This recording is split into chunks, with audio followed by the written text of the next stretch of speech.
وَإِذْ قَالَ مُوسَى لِقَوْمِهِ إِنَّ اللَّهَ يَأْمُرُكُمْ أَن تَذْبَحُوا بَقَرَةً قالوا أتتخذنا هزوا قال أعوذ بالله أن أكون من الجاهلين۔ اور جب موسیٰ علیہ السلام نے اپنی قوم بنی اسرائیل سے کہا کہ اللہ تعالیٰ تمہیں ایک گائے کو ذبح کرنے کا حکم دیتے ہیں، تو انہوں نے کہا آپ ہم سے مذاق کیوں کرتے ہیں؟ جواب دیا کہ میں ایسا جاہل ہونے سے اللہ تعالیٰ کی پناہ پکڑتا ہوں۔ سامعین، اب اس آیت کی تفسیر سماعت کیجیے۔ گائے ذبح کرنے کا قصہ۔ اس کا پورا واقعہ یہ ہے کہ بنی اسرائیل میں ایک شخص بہت بڑا مالدار اور تونگر تھا۔ اس کی کوئی نرینہ اولاد نہ تھی، صرف ایک لڑکی تھی اور ایک بھتیجا تھا۔ بھتیجے نے جب دیکھا کہ بوڑھا مرتا ہی نہیں تو ورثے کی دھن میں اسے خیال آیا کہ میں ہی اسے کیوں نہ مار ڈالوں تاکہ اس کی لڑکی سے نکاح بھی کر لوں اور قتل کی تہمت دوسروں پر رکھ کر دیت بھی وصول کروں اور مقتول کے مال کا مالک بھی بن جاؤں۔ اس شیطانی خیال میں وہ پختہ ہو گیا اور ایک دن موقع پا کر اپنے چچا کو قتل کر ڈالا۔ بنی اسرائیل کے بھلے لوگ ان کے جھگڑوں بھکیڑوں سے تنگ آ کر یکسو ہو کر ان سے الگ ایک شہر میں رہتے تھے۔ شام کو اپنے قلعے کا پھانڈ بند کر دیا کرتے تھے اور صبح کھولتے تھے۔ کسی مجرم کو اپنے ہاں گھسنے بھی نہیں دیتے تھے۔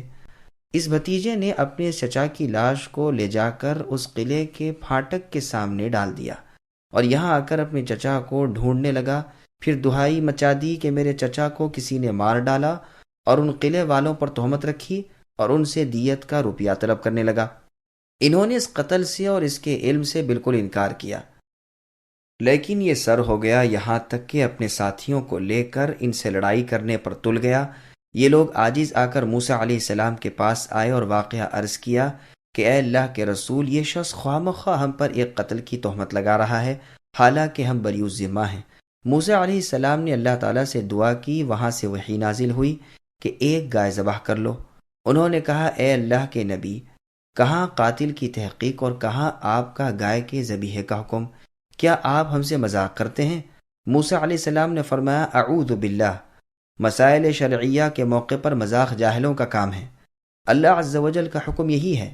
اب اگر یہ لوگ جا کر کسی گائے کو ذبح کر دیتے تو کافی تھا، لیکن انہوں نے سوالات کا دروازہ کھولا اور کہا وہ گائے کیسی ہونی چاہیے۔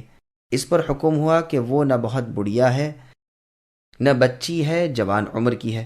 انہوں نے کہا موسیٰ ایسی گائیں تو بہت ہیں، یہ بیان فرمائیے کہ اس کا رنگ کیا ہے۔ وہی اتری کہ اس کا رنگ بالکل صاف زردی مائل ہے، ہر دیکھنے والے کی آنکھوں میں بھلی لگتی ہے۔ پھر کہنے لگے موسیٰ ایسی گائیں بھی بہت ہیں، کوئی اور ممتاز وصف بیان فرمائیے۔ وہی نازل ہوئی کہ وہ کبھی ہل میں نہیں جوتی گئی، کھیتوں کو پانی نہیں پلایا، ہر عیب سے پاک ہے، ایک رنگی ہے، کوئی داغ دھبا نہیں۔ جوں وہ سوالات بڑھاتے گئے حکم میں سختی ہوتی گئی۔ اب نکلے ایسی گائے ڈھونڈنے کو، وہ صرف ایک لڑکے کے پاس سے ملی۔ یہ بچہ اپنے ماں باپ کا نہایت فرما بردار تھا۔ ایک مرتبہ جبکہ اس کا باپ سویا ہوا تھا اور نقدی والی پیٹی کی کنجی اس کے سرہانے تھی، ایک سوداگر ایک قیمتی ہیرا بیچتا ہوا آیا اور کہنے لگا کہ میں اسے بیچنا چاہتا ہوں۔ لڑکے نے کہا میں خریدوں گا۔ قیمت 70,000 طے ہوئی۔ لڑکے نے کہا ذرا ٹھہرو، جب میرے والد جاگیں گے تو میں ان سے کنجی لے کر آپ کو قیمت ادا کروں گا۔ اس نے کہا نہیں، ابھی قیمت دو تو 10,000 کم کر دیتا ہوں۔ اس نے کہا نہیں حضرت، میں اپنے والد کو نہیں جگاؤں گا، تم اگر ٹھہر جاؤ تو میں بجائے 70,000 کے 80,000 دوں گا۔ یوں ہی ادھر سے کمی ادھر سے زیادتی ہونی شروع ہوتی ہے، یہاں تک کہ تاجر 30,000 قیمت لگا دیتا ہے کہ اگر تم اب جگا کر مجھے روپیہ یعنی 30,000 ہی دے دو تو میں 30,000 میں دیتا ہوں۔ لڑکا کہتا ہے کہ اگر تم ٹھہر جاؤ یا ٹھہر کر آؤ، جب میرے والد جاگ جائیں تو میں تمہیں 1,00,000 دوں گا۔ آخر وہ ناراض ہو کر اپنا ہیرا واپس لے کر چلا گیا۔ باپ کی اس بزرگی کو جاننے اور ان کی راحت رسانی کی کوشش کرنے اور ان کا ادب و احترام کرنے سے پروردگار اس لڑکے سے خوش ہو جاتے ہیں اور اسے یہ گائے عطا فرماتے ہیں۔ جب بنی اسرائیل اس قسم کی گائے ڈھونڈنے نکلتے ہیں تو سوا اس لڑکے کے اور کسی کے پاس نہیں پاتے۔ اس سے کہتے ہیں کہ اس ایک گائے کے بدلے 2 گائیں لے لو، یہ انکار کرتا ہے۔ پھر کہتے ہیں کہ 3 لے لو، 4 لے لو، لیکن یہ راضی نہیں ہوتا، 10 تک کہتے ہیں مگر پھر بھی نہیں مانتا۔ یہ آخر موسیٰ علیہ السلام سے شکایت کرتے ہیں۔ موسیٰ علیہ السلام فرماتے ہیں جو یہ مانگے دو اور اسے راضی کر کے گائے خریدو۔ آخر گائے کے وزن کے برابر سونا دیا گیا، تب اس نے اپنی گائے بیچی۔ یہ برکت اللہ تعالیٰ نے ماں باپ کی خدمت کی وجہ سے اسے عطا فرمائی، جبکہ یہ بہت محتاج تھا۔ اس کے والد کا انتقال ہو گیا تھا اور اس کی بیوہ ماں غربت اور تنگی کے دن بسر کر رہی تھی۔